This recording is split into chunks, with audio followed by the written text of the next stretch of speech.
Então, para essa parte da produção dos podcasts, né, eu chamei a Tatiana para fazer essa orientação, supervisão, né? A Tatiana é jornalista, ela é doutora em integração na América Latina pelo Prolão da USP, né?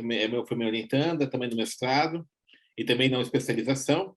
Tem uma experiência aí na produção em audiovisual, por isso, então, ela vai ter aí, né, papel importante aí na orientação de vocês, né? Já tem um currículo bom para poder fazer essa parte da orientação dos podcasts, né?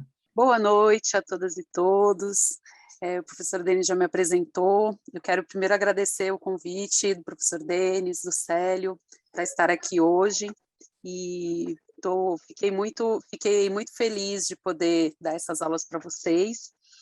E eu vou começar fazendo uma apresentação para a gente conversar um pouco, né, sobre o que é o podcast, da onde veio isso, né, veio esse termo, tudo isso, tá? O termo podcast, ele foi criado pela mistura de duas palavras, né, da palavra iPod, da Apple, e broadcast, que significa transmissão em inglês.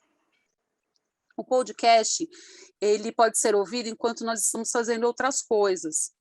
Por isso é importante que um programa de podcast siga algumas técnicas que já são utilizadas nos programas de rádio e nos programas de radiojornalismo, né? Existem algumas técnicas de comunicação que ajudam a gente a fixar a atenção, por mais que a pessoa esteja fazendo outra coisa, mas assim, um programa de podcast ele tem que fixar também essa atenção do ouvinte. E por conta disso, eu trouxe para vocês, né, eu sei que nem todo mundo aqui é jornalista, nem da área da comunicação, então eu trouxe para vocês também algumas características desse texto radiojornalístico, né?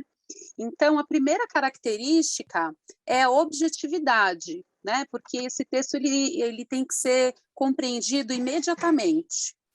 A segunda é que a sua escrita deve ser como se fala, em linguagem coloquial, e a sua revisão ela deve ser feita em voz alta, porque assim, em voz alta, quando a gente lê o texto que a gente escreve, a gente já está lendo conforme os ouvintes também vão receber esse texto.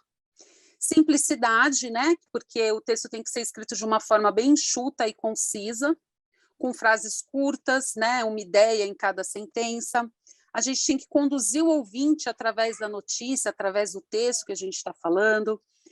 Utilizar sempre o presente do indicativo ou a voz ativa, né, sendo bem objetivo mesmo, escrever, né, como se o fato estivesse acontecendo naquele momento, usar o mínimo de adjetivos, né, preferir sempre usar substantivos fortes, simplificar os nomes e as instituições, né, sempre explicando para quem está ouvindo qual é essa instituição, mas buscar sempre simplificar. E o texto ele tem que ter um ritmo, né? Porque ele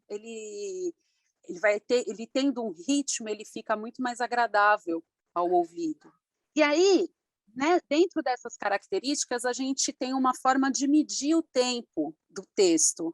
Por exemplo, cada linha tem mais ou menos 65 toques, a gente sempre usava essa palavra toques, hoje em dia a gente fala caracteres, né? Caracteres com espaços, né? 65 toques, que vai de 4 a 5 segundos. Então, numa lauda que tenham essas 12 linhas, né, de 65 toques, a gente tem mais ou menos aí o tempo de 1 minuto. É assim que a gente mede o tempo do nosso texto, né? Então, lembrando que é sempre, né, muito importante a gente entender que as frases têm que ter uma preferência para usar as frases na ordem direta. Então, sempre o sujeito, mais o verbo, mais o complemento. Bom, e aí eu trouxe uma modalidade aqui que se chama documentário jornalístico, que é bem mais próxima do que a gente vai trabalhar aqui no curso.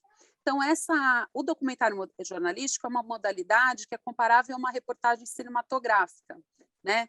É mais ou menos como seria um Globo Repórter, né? Um documentário, que pode durar de 15 minutos a meia hora, mais ou menos, né? Então, o que vai mesclar, né?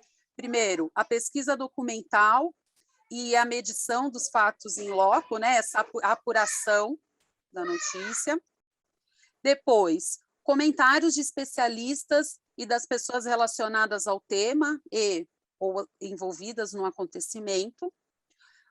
e o desenvolvimento de uma investigação sobre o fato ou conjunto de fatos reais e de interesse público.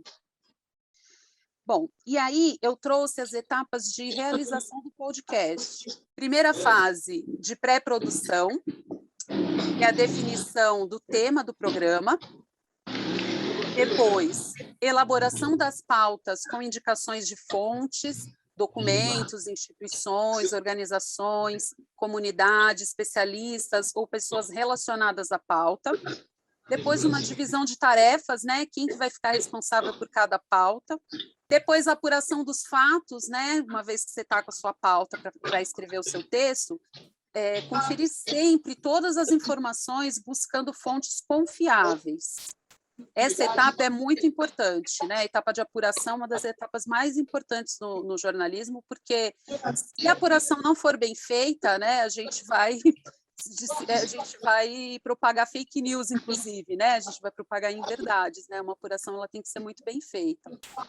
Depois, a redação das reportagens e, por fim, a elaboração do roteiro do programa. Com o roteiro do programa pronto, aí a gente vem para a fase de produção, que a gente chama de produção, que é a fase de gravação das sonoras das entrevistas, né? E gravação do conteúdo do programa, de acordo com o roteiro. Depois que tudo está gravado, aí a gente vai passar para a etapa de pós-produção, que é a montagem e edição do programa, com trilha sonora, vinhetas e efeitos de transição.